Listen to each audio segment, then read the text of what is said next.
Ngayong araw nga guys, pinuntahan ko nga pala sa Kalo ang Righteous God Cycling Team dahil ininbitahan nga pala ako dito ni Kuya Rafael. At ito nga pala ang kanyang mga kagrupo. Kaya malupit ang content na naman ang mangyayari.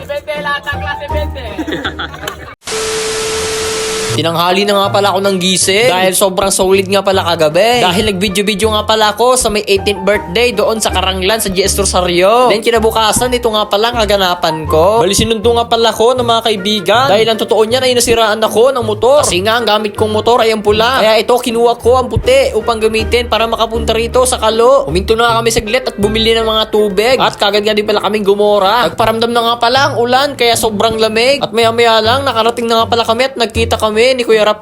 Nanghihina nga din pala si nanay ng sticker. Sticker ka agad. Sige, may sticker tayo. Oh, eh. Uy. Grabe, pagkababa ko pangalan ng motor ay nanghina nga kagad sila ng sticker. At ang iba ay nagpa-picture. Shoutout nga pala sa mga bikers na to, Team RG City. Kagad na nga pala kaming pumesto sa may Getly. Dahil, alam nyo na, ang kasunod nito, magpapalipad ulit tayo ng drone natin. Ako yun. Isang ano naman dyan, oh. Isang E naman, oh. Isang hindi na lang. Oh, kiss naman dyan, oh. Kiss yan oh. Uy, iba yun, ah.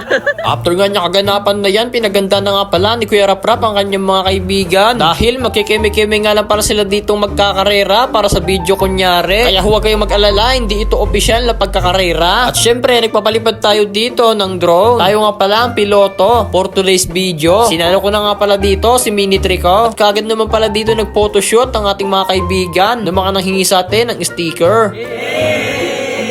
Ang sabi ko sa kanila, isang A naman dyan. 1, 2, 3, go. Ulit.